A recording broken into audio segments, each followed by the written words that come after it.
Okay, it's pretty staged, this video, with my friend in the background. But, okay, the update is that, as you know, this week the Court of Appeal have decided that the poisoning of public air, water, soil, food, people, and the entire crashing of the ecosystem deliberately by the world's most lethal chemicals inflicted across our living forests and our rivers and streams that then run directly into the ocean, poisoning the ocean life, running into irrigating our food and running into our drinking water supply.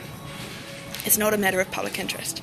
So they have denied my fee waiver application, not even mentioning anything in my application, which was such a hard-fought submission. There's no way that my fee waiver should have been denied. It's logical that the poisoning of public water and the right to life is a matter of public interest, unless the court is acting completely inconsistently with justice and acting to shield those who are criminally liable for inflicting this crime, which is the current Prime Minister Jacinda Ardern, who operationalised a $436 million budget to industrialise, dump the world's most lethal poison across living ecosystems. I mean, it's terrible that it infiltrates the entire ecosystem, food and water system, so that the humans are suffering death and disease, which she recently promoted on par with climate change and terrorism at the UN. Like she knew, but it mass tortures animals to death by direct dose. The humans are affected by sublethal doses over time of the derogation molecules, which are the fluorocitrate molecule, the fluoromethane molecule. These are deadly killer molecules. So the 1080 and the monofluroacetate changes form into these killer molecules. But the animals are tortured to death over 80 hours, 90 hours, 4 days, 3 weeks, just like the humans are being tortured to death over months. These 6-week cancers or 2-year quick deaths that seem to occur quite regularly to those experts like scientists and doctors who speak out against the mass poisoning of our ecosystem. This is artificially creating climate change. It's the deliberate infliction of the sixth extinction. They can say that they are there's a mass wipeout of the insects that support 80% of our food production. I mean, our food production 80% of it relies on insects, but they are poisoning everything, from the invertebrates, the birds, the bees, the bats, to the trees, to the water, to the plants, to the animals of all kinds. This is indiscriminate cruelty that is, at minimum, inflicting then mass sterility on the population. It's a mass eugenics program that arguably the Queen launched in 1955 in New Zealand. That's when they first started dumping poison on the Māori tribes up north. But Jacinda Ardern was the PA for Helen Clark, who institutionalised this program in New Zealand and used to cover up the massive miscarriages after a dump and of this poison over areas with medical officers of health trying to get investigations. She used to shut them down. Now she's talking about fake news and false facts in her speeches around the world. It's like, yeah, you are the definition of fake news, the subversion, the psychological subversion and propaganda that's been fed to people in our country so that they think that the mass poisoning of the world's most lethal molecules that are rendered from metabolising this poison in our water. And it's kind of perpetuating it permanently, because they talk about a toxin-producing green algae species in the lake, which is Lake Taupo in New Zealand, where all the rivers and streams run down into that are mass poisoned. And of course, it's a metabolised poison that then causes heart attacks, strokes, respiratory difficulties. This is a seriously treacherous crime. And it is to arguably bring about structural reform for global government at the UN, under the UN, by a supranational group who, forcing the mass migration to destroy sovereignty and destroy the identity of sovereignty, to force multiculturalism. Because the point is that they intend that there's no countries, no borders, no rights, no private property, 80% of each country return to wilderness, etc., etc. But, what is most important, without going into the more really hideous parts of their crime that is evolving right now, I've got 2 legal cases in the Court of Appeal, but because the judge has 2 days ago ordered that the poisoning of public water and air and soil, etc., and people, and the mass theft of public land is not a matter of public interest, which, you've got to laugh at that because it's just so overtly inconsistent with justice, that should force the International Criminal Court to take jurisdiction right now. For me to progress this case has been super dangerous. Multiple attempts on my life. I've had to flee 3 countries now. Well, I'm in my 3rd right now, but I'm still being affected by the targeting that has occurred, which I won't go into right now. But not as bad as in Paris, I must admit, but through my devices still. So, that's sidestepping. But definitely our smart devices are weaponised with frequency. But that's another story.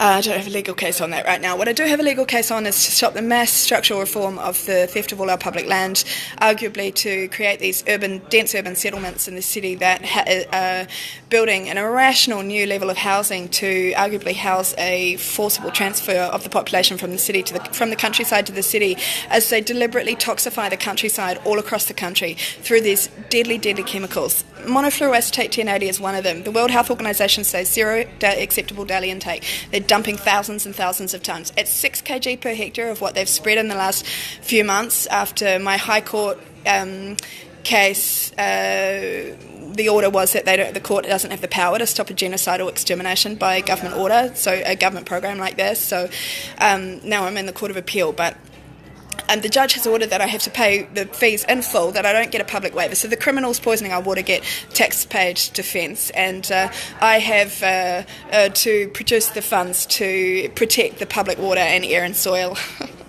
against our completely corrupt government that's just a PR front for the global government, who are really creating a structural reform that is just beyond imagination at the moment. So look, I am looking for 25,000. I'm so grateful. I looked at the update on my Give a Little page. It was 1,700. I'm going to relaunch that over the weekend. I'm just so grateful for those people who have put their money on the line for this.